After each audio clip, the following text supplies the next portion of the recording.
Friends நம்ம இன்னைக்கு mutton தம் பிரியாணி ஆந்திரா ஸ்டைல்ல செய்ய போறோம். ரொம்ப டேஸ்டா நல்லா இருக்கும்.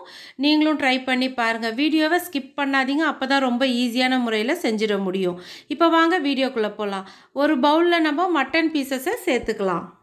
1/2 கிலோ மட்டனுக்கு 2 teaspoon red chilli powder, 1 teaspoon pepper தூள், மஞ்சள் தூள், உப்பு, 1 டீஸ்பூன் சீரகத்தூள், 1 டீஸ்பூன் பிரியாணி மசாலா. இப்போ நம்ம இதெல்லாம் சேர்த்துடலாம். 1/2 கப்பு தயிர் சேர்த்துக்கலாம்.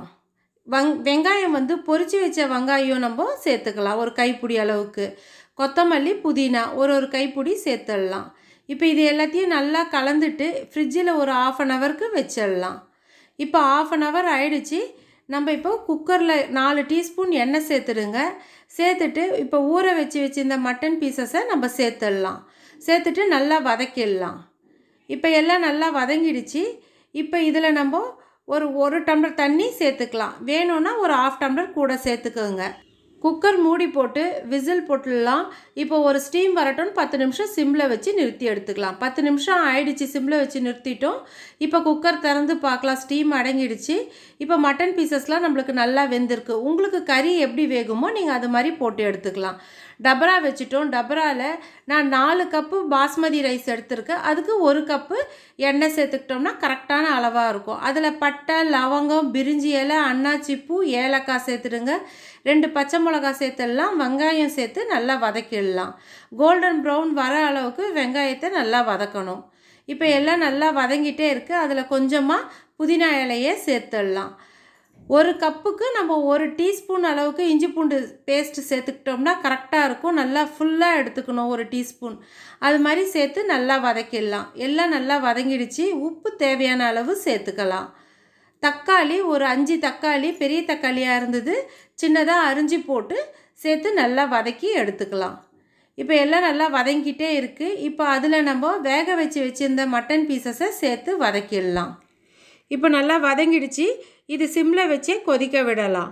இந்த பக்கம் தண்ணி வச்சிடலாம். தண்ணி சலசலன்னு கொதிக்கிட்டோம். 4 கப்பு பாஸ்மதி ரைஸ் எடுத்துக்கிட்டோம். 1/2 ஹவர் ஊற வச்சுருந்தேன். இப்போ இதை தண்ணியில் சேர்த்துடலாம். இதில் 2 பட்டை, லவங்கம், 1 ஏலக்காய் சேர்த்துடுங்க. கொத்தமல்லி, புதினா சேர்த்துடலாம். உப்பு கொஞ்சமாக சேர்த்துக்கோங்க.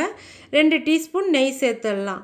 சேர்த்துட்டு இது நல்லா கொதி வரட்டும். ஒரு 50% தான் அரிசி வேகணும்.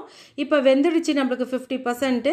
இப்போ இதை நம்ம கொதிச்சிட்டு இருந்த அந்த கிரேவியில் இப்போ நம்ம தூவின மாதிரி நம்ம இது மாதிரி போட்டுடலாம். சுற்றி இது மாதிரி தூவி விட்டுடுங்க. இப்போ அரிசியெல்லாம் நம்ம தூவிட்டோம். சாதம் இப்போ ஒரு லேயர் போட்டுட்டோம்.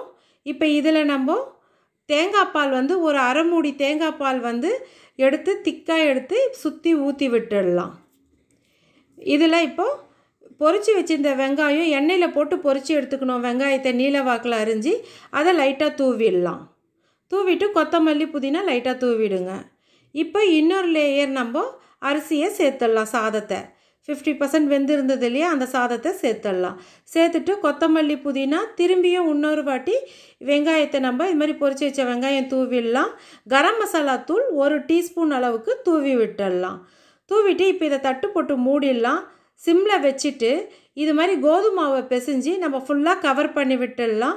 அப்போ நம்மளுக்கு ஸ்டீம் எல்லாம் வெளியில் போகாது. தம் நம்மளுக்கு நல்லா இருக்கும். அவ்வளோ நல்லா வேகும் நம்மளுக்கு. இது மேலே தண்ணியை அந்த சாதம் எடுத்து போட்டோம் இல்லையா, அந்த தண்ணியை மேலே வச்சோம்னாக்கா சூடாகவே இருக்கும். தம்முக்கு நம்மளுக்கு நல்லா இருக்கும்.